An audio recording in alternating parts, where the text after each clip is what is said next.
Today we're talking all things football because we're going to be looking at the latest title by MicroProse, Tiny Football. You may ask, where are we today? Well, we are in Scotland at Glasgow, at the home of Scottish football, Hampden Park. And inside this park also has a museum because it's part of the National Museum of Scottish Football. Follow me.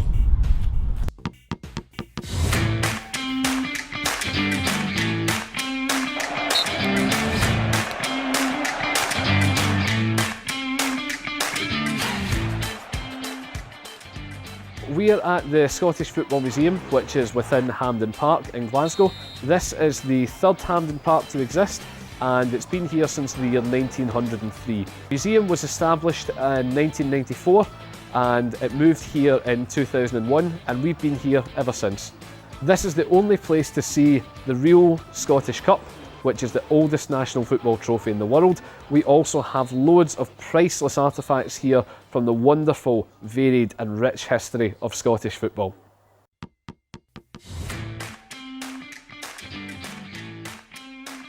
Oh, jeez! Going down. In lockdown, many people binged watch TV. You did something slightly different. You made a game. What was the spark that made you decide to make that game? Well, like you say, we had a lot of free time during lockdown. I spent a bit of that free time playing various indie games on Steam, and I just decided I'd quite like to make my own. But you chose the most complex game to make, because 22 characters running around on a screen. You could have just made a platform game, but you made a football game. Yeah. I mean, what was the mindset behind that? It would have been much easier to build a platform game maybe, but yeah, I when I was younger I used to play a lot of football games, and I guess that kind of drove me to build the kind of game that I wanted to build. So yeah, there was a lot more complexity in building a game with 22 players, each with their own individual decision making, and yeah, just built it up in layers, and you know, it kind of yeah. Layers doesn't work because everyone's going to go, what does he mean by layers, Fraser? I can hear them asking me that question. You've got to explain about the layers process, because you didn't just go, he runs, he walks. Well, initially I imported a player sprite sheet and onto a pitch, just had that player moving around, and then okay, next I'll add a few more players of the same team. What are those players going to do when, you know, one player's got the ball? And then added opposition players. What are those players going to be when the opposition's got the ball? What do those players do when they've got the ball? And yeah, so I just gradually built it up in that kind of manner, and eventually, you know, offside decisions and sending players off and all these things. And plenty of red cards. Lots of red cards, yeah. So it's more like a Liverpool versus Man United game. Or a Celtic and Rangers match. They're very similar. MicroProse got in touch with you. What were you doing to get them to notice you? Well, I was posting videos up on Reddit and just sort of gameplay videos, and MicroProse got in touch through Reddit.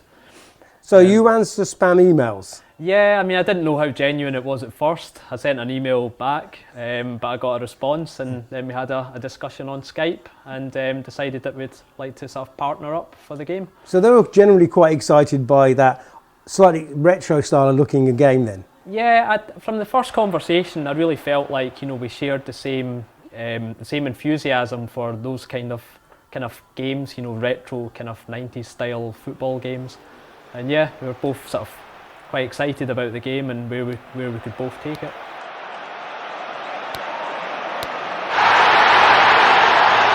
You decided to go arcade rather than sim. Was that a decision right from the beginning, or was that because of programming and stuff like this? Well, what I originally wanted was to try and capture what football games were like, you know, in the era when I, you know, growing up in the 90s with games like Sensible Soccer and Kick-Off Free. You know, they're very pick up and play games, and you know, I didn't want it to be a full-on sort of complicated tactics and sort of worrying about player chemistry and squad building and all that. You know, I just wanted it to be a fun game that you pick up and play. Added challenge. Oh, no. Oh, no. Oh. Yes. Bang. Oh, your nice. goalkeeper's too good, man. Yeah. Oh, see that stop then? Full time. Oh, not again, full time. I lost 3-0. Yeah. You only scored twice. I didn't make the game. No, clearly fixing it. If there ever was a fix. Right. Rematch? Yeah.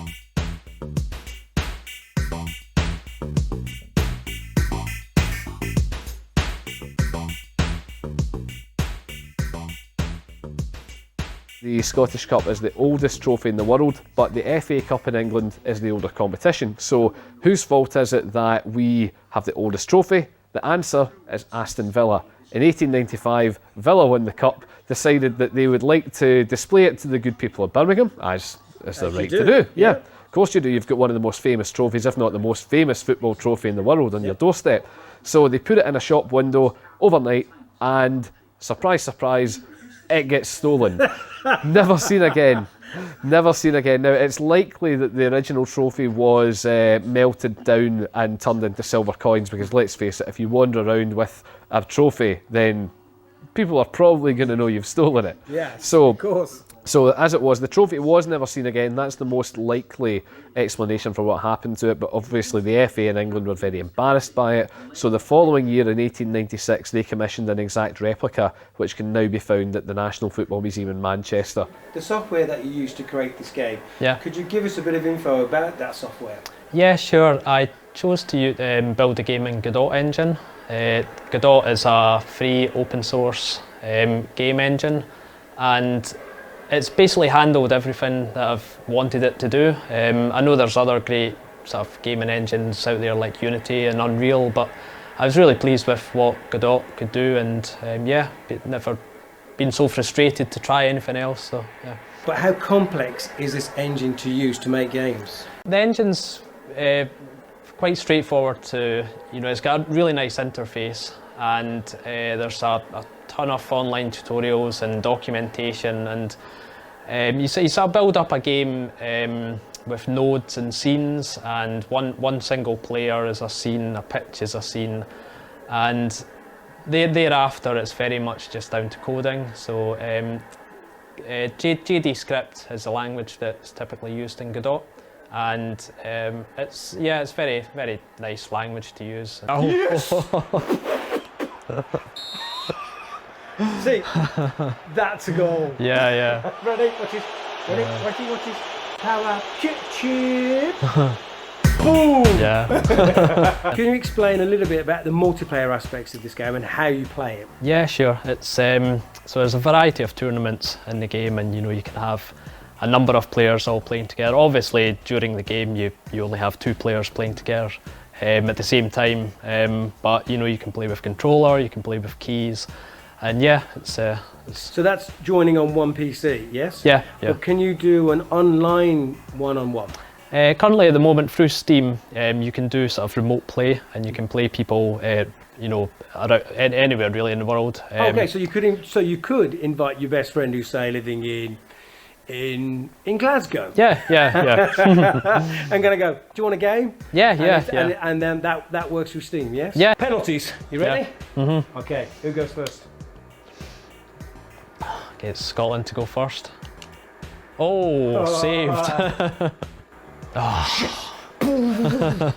What about tournaments? So we've got like the World Cup coming for the men, and we've got the Women's World Cup, Yeah. plus multiple tournaments and games in between. Is there ability to do that within the game? Yeah, there's multiple different tournaments you can play. You can play custom cups, custom leagues, and with the World Cup coming up, there's going to be World Cup in the same format with 32 teams and 8 league group stage, and proceed to knockout to the final. Yeah, and you can play multiplayer games in the World Cup also with your friends, and yeah. Oh, not yet. What? Sudden death. We're both tied.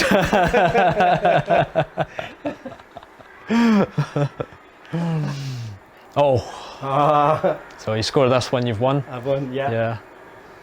And you know what's going to happen? Yeah. Oh.